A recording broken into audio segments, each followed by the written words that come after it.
Hi. അപ്പോൾ ഇന്നത്തെ നമ്മളെ വീഡിയോ ഹോണറിൻ്റെ ഈ ഒരു ഫോണിനെ കുറിച്ചാണ്. ഹോണർ 90 ലൈറ്റ് 5G എന്ന മോഡലാണിത്. അപ്പോൾ കുറച്ച് ദിവസങ്ങളായി ഈ ഒരു ഫോൺ വന്നിട്ട്, അപ്പോൾ കുറേ പേര് കമൻ്റായിട്ട് പറഞ്ഞിട്ടുണ്ടായിരുന്നു ഈ ഒരു ഫോണിൻ്റെ റിവ്യൂ ചെയ്യുമെന്ന്. അപ്പോൾ അതിൻ്റെ അടിസ്ഥാനത്തിലാണ് നമ്മൾ ഇങ്ങനെ റിവ്യൂ ചെയ്യുന്നത്. ഇതൊരു മിഡ് റേഞ്ചിൽ വരുന്ന ഫോണും കൂടാണ്. ഇന്ത്യയിൽ ഇതിന് എക്സ്പെക്ട് ചെയ്യുന്ന പ്രൈസ് എന്ന് പറയുമ്പോൾ 18,000 രൂപയാണ് ഏകദേശം വരുന്നത്. UAE ഇതിന് വരുന്ന പ്രൈസ് 749 ദിർഹംസ് ആണ്. അപ്പോൾ ഈ ഒരു പ്രൈസിന് ഈ ഒരു ഫോൺ വെർത്താണോ അല്ല എന്നൊക്കെ നമുക്ക് നോക്കാം. അപ്പോൾ എന്തായാലും ഈ ഫോണിൻ്റെ ബാക്കിയുള്ള ഫീച്ചേഴ്സിലേക്ക് പോകുന്നതിന് മുമ്പേ ഇതിൻ്റെ ബോക്സിൽ എന്തൊക്കെ ആക്സസറീസ് ആണ് വരുന്നതെന്ന് നമുക്കൊന്ന് പരിചയപ്പെട്ടിട്ട് വരാം. അപ്പോൾ ഇതാണ് ബോക്സ്. അപ്പോൾ ബോക്സ് ഒന്ന് ഓപ്പൺ ചെയ്ത് നോക്കാം. അപ്പോൾ ഇത്രയാണ് ബോക്സിലുള്ള ആക്സസറീസ്. എല്ലാം എടുത്തിട്ട് ഞങ്ങൾ പരത്തി വെച്ചിട്ടുണ്ട് പെട്ടെന്ന് തന്നെ കാണാൻ വേണ്ടിയിട്ട്. ഫാസ്റ്റ് ചാർജിങ് അഡാപ്റ്റർ, ഒരു silicone case, sim ejecting tool, type C cable, പിന്നുള്ളത് ഇയർഫോൺ ഉള്ളത് 3.5 mm ഹെഡ്ഫോൺ ജാക്കായിട്ടാണ്. അത് നമുക്ക് കൺവേർട്ട് ചെയ്തിട്ട് ടൈപ്പ് സിയിലേക്ക് മാറ്റാൻ വേണ്ടിയിട്ട് ഒരു അഡാപ്റ്റർ ഇതിനും കൂടെ കൊടുക്കുന്നുണ്ട്. അപ്പോൾ ഇത്ര ആക്സസറീസ് ആണ് ബോക്സിലുള്ളത്. നമുക്ക് ഇതൊക്കെ മാറ്റി വെച്ച് വീണ്ടും ഫോണിലേക്ക് പോകാം. ഇനി ഫോണിൻ്റെ ഡിസ്പ്ലേ സൈഡ് നോക്കുകയാണെങ്കിൽ ഒരു ഫുൾ ഡിസ്പ്ലേ തന്നെ കിട്ടുന്നുണ്ട്. അതുപോലെ തന്നെ പഞ്ച് ഹോൾ ഡിസ്പ്ലേ ആണ് വരുന്നത്. 6.7 ഇഞ്ചിൻ്റെ full HD plus IPS LCD 90 Hz refresh rate വരുന്ന ഡിസ്പ്ലേ ആണ് ഈ ഫോൺ വരുന്നത്. ഈ 90 Hz എന്നുള്ളത് 120 Hz കൊടുക്കുകയാണെങ്കിൽ കുറച്ചും കൂടി ബെറ്റർ ആയിരുന്നു. കാരണം ഈ പ്രൈസ് റേഞ്ചിലൊക്കെ നമുക്ക് അധികം ഫോണിലും 120 Hz ഒക്കെ റീഫ്രഷ് റേറ്റുള്ള ഫോണാണ് വരുന്നത്. അപ്പോൾ ആ ഒരു സമയത്ത് ഇതിലൊരു 90 Hz കൊടുത്തത് ഒരു കുറവായിട്ട് തന്നെ പറയാം. ഡിസ്പ്ലേയിൽ അത്യാവശ്യം നല്ല ബ്രൈറ്റ് ആയിട്ട് തന്നെ കാണാൻ പറ്റുന്നുണ്ട്. ചില സൈഡ് വ്യൂലൊക്കെ നോക്കുന്ന സമയത്ത് ഒരു ബ്രൈറ്റ് കുറഞ്ഞ പോലെയും ഫീൽ ചെയ്യുന്നുണ്ട്. ഇങ്ങനെയൊക്കെ പിടിക്കുന്ന സമയത്ത് അത്യാവശ്യം നല്ല ബ്രൈറ്റ് ഉണ്ട്. പുറത്തൊക്കെ പോയി യൂസ് ചെയ്യുന്ന സമയത്ത് കുറച്ച് ലൈറ്റുള്ള സമയത്താണെങ്കിൽ നമുക്കത് കുറച്ചൊരു ഷെയ്ഡ് പോലെ ഫീൽ ചെയ്യുന്നുണ്ട്. 815 Hz ആണ് ഇതിൻ്റെ മാക്സിമം ബ്രൈറ്റ്നസ് വരുന്നത്.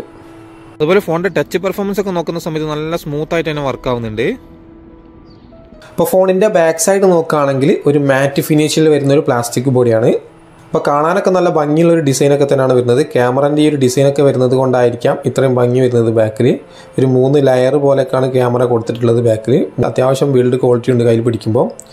പിന്നെ അത്ര വെയ്റ്റ്ലെസ് ആയിട്ടുള്ള ഫോണാണ്. 176 ഗ്രാം മാത്രമേ ഉള്ളൂ ഇതിൻ്റെ ഒരു ഭാരം വരുന്നത്. അപ്പോൾ നല്ല ലൈറ്റ് വെയിറ്റ് ആയിട്ടുള്ളൊരു ഫോണ്, നല്ല സ്ലിം ആയിട്ടുള്ള ഫോണും. ഇനി ഫോണിൻ്റെ താഴ്ഭാഗം നോക്കുകയാണെങ്കിൽ ടൈപ്പ് സി ചാർജിങ് പോർട്ട്, ഒരു മെയിൻ മൈക്ക്, സ്പീക്കർ ഗ്രില്ല്.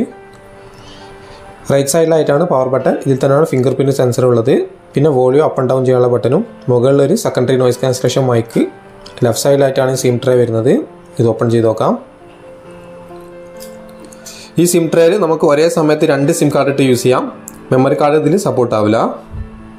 ഇനി ഫോണിൻ്റെ ഓപ്പറേറ്റിംഗ് സിസ്റ്റം നോക്കുകയാണെങ്കിൽ ആൻഡ്രോയിഡ് 13 മാജിക് OS 7.1 ആണുള്ളത്. ഇത് അപ്ഡേറ്റ് ചെയ്ത് കഴിഞ്ഞാൽ 7.2 ആവും. അപ്ഡേഷൻ വന്നിട്ടുണ്ട് ഓൾറെഡി. അതുപോലെ മീഡിയാടെക്കിൻ്റെ ഡിമെൻസിറ്റി 6020 എന്നുള്ളൊരു പ്രോസസ്സറാണ് ഇതിൽ വരുന്നത്. ഇതൊരു 5G പ്രോസസ്സറാണ്. ഒരു ബേസിക് ആയിട്ടുള്ള 5G പ്രോസസ്സറാണ്. വലിയ ഹൈ ക്വാളിറ്റി തരുന്ന ഒരു പ്രോസസ്സറൊന്നുമല്ല, ഒരു ആവറേജ് ക്വാളിറ്റിയുള്ള പ്രോസസ്സറാണ്. അപ്പോൾ ഈ ഒരു പ്രോസസ്സർ ഈ ഒരു ഫോണിന് കൊടുത്തത് ഒരു കുറവായിട്ട് തന്നെ പറയാം. കാരണം ഇത്രയും പ്രൈസ് വരുന്ന ഈ ഒരു ഫോണിന് ഈ ഒരു പ്രോസസ്സർ കൊടുക്കുന്നത് അത്ര ഒരു പവർഫുൾ പ്രോസസ്സറൊന്നുമല്ല. അതുകൊണ്ട് തന്നെ അതിൽ ഹെവി ഗെയിംസ് ഒക്കെ കളിക്കുന്ന സമയത്ത് അത്ര സുഖം ഉണ്ടാവില്ല, അത്ര സ്മൂത്ത്നെസ് ഉണ്ടാവില്ല. പിന്നെ നമ്മൾ ഈ ഒരു ഫോൺ വരുന്നത് ഒരു വേരിയൻറ്റിലാണ്. 8GB റാമിൽ 256GB സ്റ്റോറേജിലാണ്. പിന്നെ 8GB എന്നുള്ളത് നമുക്ക് 5GB വരെ എക്സ്പെൻഡബിൾ ആണ്. ഇനി ഫോണിൽ വരുന്നത് 3 ക്യാമറകളാണ്. അതിൽ വരുന്ന മെയിൻ ക്യാമറ 100 മെഗാപിക്സലിൻ്റെതാണ്. പിന്നെ 5 മെഗാപിക്സലിൻ്റെ ഒരു അൾട്രാ വൈഡ് ക്യാമറയും 2 മെഗാപിക്സലിൻ്റെ ഒരു മാക്രോ ക്യാമറ എന്നിങ്ങനെയാണ് ഇതിൽ ക്യാമറകൾ വരുന്നത്. അതുപോലെ ഫുൾ HDയിൽ 30 ഫ്രെയിം പെർ സെക്കൻഡിൽ വരാണ് നമുക്ക് മാക്സിമം എടുക്കാൻ പറ്റുന്ന വീഡിയോ റെക്കോർഡിങ്. അപ്പോൾ ക്യാമറയിൽ എടുത്തുള്ള കുറച്ച് ഫോട്ടോസിനും വീഡിയോസിനും സാമ്പിൾസ് നിങ്ങൾക്ക് ഇവിടെ കാണാം.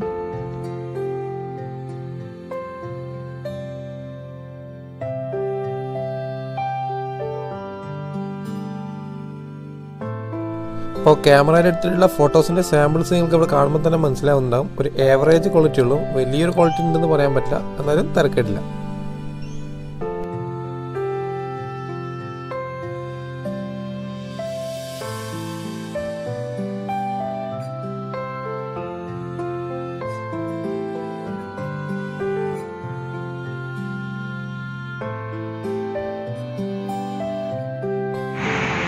അപ്പോൾ ഈ വീഡിയോ റെക്കോർഡ് ചെയ്യുന്നത് ഹോണറിൻ്റെ 90 ലൈറ്റ് 5G എന്ന മോഡലിലാണ്. ഫുൾ HDയിൽ 30 ഫ്രെയിം പെർ സെക്കൻഡിലാണ് ഇതിലെടുക്കാൻ പറ്റുന്ന മാക്സിമം വീഡിയോ ക്വാളിറ്റി. അപ്പോൾ റോഡ് സൈഡിലായതുകൊണ്ട് തന്നെ നല്ല സൗണ്ട് കേൾക്കാം വണ്ടി പോകുന്നതിൻ്റെ. ഇപ്പോൾ അൾട്രാ വൈഡ് മോഡലാണ് ഞാനിപ്പോൾ വീഡിയോ ഷൂട്ട് ചെയ്യുന്നത്.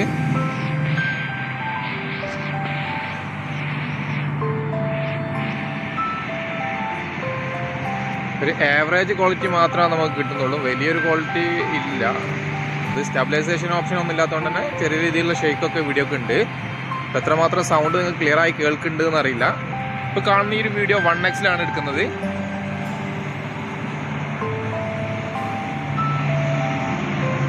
ടു എക്സ്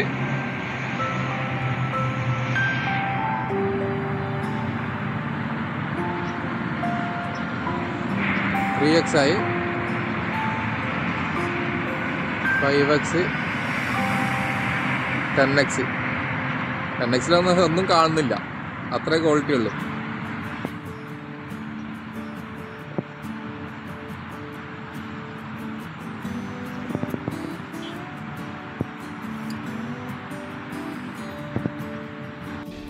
ഇനി ഫോണിൽ വരുന്ന സെൽഫി ക്യാമറ നോക്കുകയാണെങ്കിൽ 16 മെഗാ പിക്സൽ ഒരു ക്യാമറ ആണുള്ളത്. ഇതിലും നമുക്ക് ഫുൾ HD 30 ഫ്രെയിം പെർ സെക്കൻഡിൽ തന്നെയാണ് വീഡിയോ ഷൂട്ട് ചെയ്യാൻ പറ്റുന്നത്. അപ്പോൾ സെൽഫി ക്യാമറയിൽ എടുത്തിട്ടുള്ള കുറച്ച് സാമ്പിൾസ് കാണാം. സെൽഫി ഫോട്ടോസൊക്കെ കാണുമ്പോൾ തന്നെ മനസ്സിലാവുന്നുണ്ടാവും, കുറച്ച് നല്ല വൈറ്റ് കയറി വരുന്നുണ്ട് ഫേസിലേക്ക്. ബാക്ക്ഗ്രൗണ്ടൊക്കെ കാണാം, കുറച്ച് ബ്ലറായ പോലെയൊക്കെയാണുള്ളത്. കറക്റ്റായിട്ടുള്ള ഡീറ്റെയിൽ ഒന്നും കിട്ടുന്നില്ല. ആ മോനെ എന്തൊരു വെളുപ്പ്. ഞാൻ ഫുൾ HD 30 ഫ്രെയിം പെർ സെക്കൻഡിലാണ് ഇതിൽ എടുക്കാൻ പറ്റുന്ന വീഡിയോൻ്റെ ക്വാളിറ്റി. നല്ല വൈറ്റ് വരുന്നുണ്ട് ഫേസിലേക്ക്, വൈറ്റ് കളറ്. അപ്പോൾ സൗണ്ടിൻ്റെ ക്വാളിറ്റി നിങ്ങൾക്ക് മനസ്സിലാവും എത്ര ഉണ്ട് എന്ന്. മൈക്കൊന്നും കണക്ട് ചെയ്തിട്ടില്ല. എന്തൊരു വെളുപ്പ്.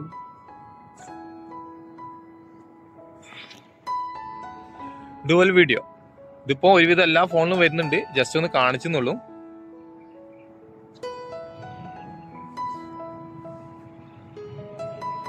ഇനി ഫോണിൻ്റെ സൗണ്ട് ക്വാളിറ്റി ഒന്ന് ടെസ്റ്റ് ചെയ്ത് നോക്കാം, എത്രമാത്രം ലൗഡ് ഉണ്ട് എന്ന്.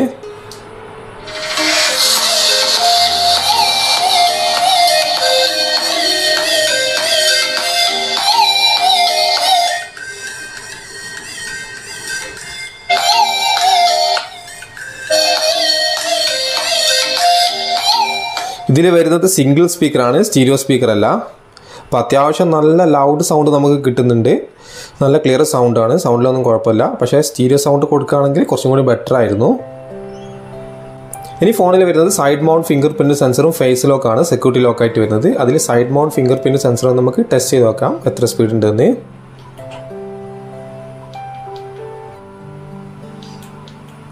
അപ്പോൾ നിങ്ങൾക്കിവിടെ കാണാം, ജസ്റ്റ് ഒന്ന് ഇങ്ങനെ ഫിംഗർ ടച്ച് ആകുമ്പോൾ തന്നെ ഫിംഗർ സെൻസ് ആയിട്ട് വരുന്നുണ്ട്. യാതൊരു ഡിലേയും കാര്യങ്ങളൊന്നുമില്ല. ഇനി ഫേസ് ലോക്ക് നോക്കാം എത്ര സ്പീഡ് ഉണ്ടെന്ന്. അപ്പോൾ ഫേസ് ലോക്ക് നിങ്ങൾക്ക് ഇവിടെ കാണാം, നല്ല സ്പീഡിൽ തന്നെയാണ് വർക്ക് ആവുന്നത്. യാതൊരു ഡിലേ കാര്യം അതിലും വരുന്നില്ല. അപ്പോൾ ഫിംഗർ പ്രിൻറ്റ് സെൻസർ ആയാലും ഫേസ് ലോക്ക് ആയാലും നല്ല സ്പീഡിൽ തന്നെ വർക്ക് ആവുന്നുണ്ട്. ഇനി ഫോണിൽ വരുന്ന കണക്ടിവിറ്റി നോക്കുകയാണെങ്കിൽ വൈഫൈയിൽ 2.4 5 GHz സപ്പോർട്ടാണ്. പിന്നെ NFC വരുന്നുണ്ട്, സ്ക്രീൻ റെക്കോർഡിംഗ് ഉണ്ട്, വയർലെസ് പ്രൊജക്ഷൻ ഉണ്ട്, പേഴ്സണൽ ഹോട്ട്സ്പോട്ട് ഉണ്ട്. അങ്ങനെ തുടങ്ങി കുറച്ച് ഓപ്ഷൻസ് ആണ് ഇതിൽ കൊടുത്തിട്ടുള്ളത്. ഇനി ഫോണിൽ വരുന്നത് 4500 mAh ഒരു ബാറ്ററി കപ്പാസിറ്റി ആണ്. ഈ ഒരു ബാറ്ററി ചാർജ് ചെയ്യാൻ വേണ്ടിയിട്ട് ബോക്സിന്റെ കൂടെ 35 വാട്ടിന്റെ ഒരു ഫാസ്റ്റ് ചാർജറും കൊടുത്തിട്ടുണ്ട്. 4500 mAh ബാറ്ററി എന്ന് പറയുമ്പോൾ ഇപ്പോൾ വളരെ അപൂർവമായിട്ടുള്ള ഫോണിൽ മാത്രമേ കണ്ടുവരുന്നുള്ളൂ. ഇപ്പോൾ അധിക ഫോണിൽ 5000 and 6000 mAh ബാറ്ററിക്കാണ് വരുന്നത്. ആ സമയത്ത് ഇതിൽ 4500 mAh ബാറ്ററി കൊടുത്തത് വളരെ ഒരു കുറവായിട്ട് തന്നെ പറയാം. ഇപ്പോൾ ഫോണിൻ്റെ ടോട്ടൽ പെർഫോമൻസ് നോക്കുന്ന സമയത്ത് ഈ ഒരു പ്രൈസിന് ഈ ഒരു ഫോൺ വർത്താണോ എന്ന് ചോദിക്കുകയാണെങ്കിൽ ഈ ഒരു പ്രൈസ് ഈ ഫോണിന് കുറച്ച് കൂടുതൽ തന്നെയാണ്. കാരണം ഇതിലെടുത്ത് പറയേണ്ട ഒരു ഫീച്ചേഴ്സ് ഇതിൽ കണ്ടിട്ടില്ല. മെയിനായിട്ട് 5G വരുന്നുണ്ട്. പിന്നെ കാണാൻ ഭംഗിയുള്ള ഡിസ്പ്ലേ, ഡിസൈൻ ആണെങ്കിലും നല്ല ഭംഗിയുണ്ട്, നല്ല ബിൽഡ് ക്വാളിറ്റി കിട്ടുന്നുണ്ട്. ബാറ്ററി സൈഡായാലും പ്രോസസ്സറും ക്യാമറ ഒക്കെ തന്നെ ഒരു ആവറേജ് ആണ് വരുന്നത്. അതുകൊണ്ട് തന്നെ ഈ ഒരു പ്രൈസ് ഈ ഒരു ഫോണിന് കൂടുതലാണ്. ഈ ഫോൺ എടുക്കുന്നതിനെക്കാട്ടിയും കുറച്ചും കൂടി ബെറ്റർ ലാസ്റ്റ് നമ്മൾ റിവ്യൂ ചെയ്തിട്ടുള്ള ഹോണറിൻ്റെ തന്നെ X7B എന്ന ഫോൺ എടുക്കുന്നതാവും. കാരണം ഇതേ ഒരു ഫീച്ചേഴ്സൊക്കെ തന്നെയാണ് അതിലും വരുന്നത്. അതിൽ 5G കിട്ടുന്നില്ല എന്ന് മാത്രമേ ഉള്ളൂ. ബാക്കിയെല്ലാം തന്നെ നല്ലതാണ് വരുന്നത്. ബാറ്ററിൻ്റെ കപ്പാസിറ്റി ഒക്കെ നല്ല കൂടുതലാണ്. അപ്പോൾ ഈ ഒരു പ്രൈസിന് ഈ ഒരു ഫോൺ വെറുത്തല്ല എന്ന് തന്നെ പറയാം. നമുക്ക് ഇതിന് കുറഞ്ഞ പ്രൈസിന് 5G കിട്ടാനുണ്ട്, ഇതിലും നല്ല പ്രോസസ്സറൊക്കെ വരുന്നുണ്ട്. അപ്പോൾ ആ ഒരു സമയത്ത് ഇതിന് ഇത്രയും പ്രൈസ് കൊടുത്തത് കുറച്ച് കൂടുതൽ തന്നെയാണ്. അപ്പോൾ എന്തായാലും നിങ്ങളുടെ അഭിപ്രായം കമൻറ്റായിട്ട് അറിയിക്കുക. അപ്പോൾ ഇത്ര ഉള്ളൂ Honor 90 Lite 5G എന്ന മോഡലിൻ്റെ അൺബോക്സിംഗ് ആൻഡ് റിവ്യൂ വീഡിയോ ഇഷ്ടപ്പെട്ടുണ്ടെങ്കിൽ ലൈക്ക് ചെയ്യുക. അപ്പോൾ പുതിയൊരു വീഡിയോ ആയിട്ട് കാണുന്നത് വരെ ബൈ.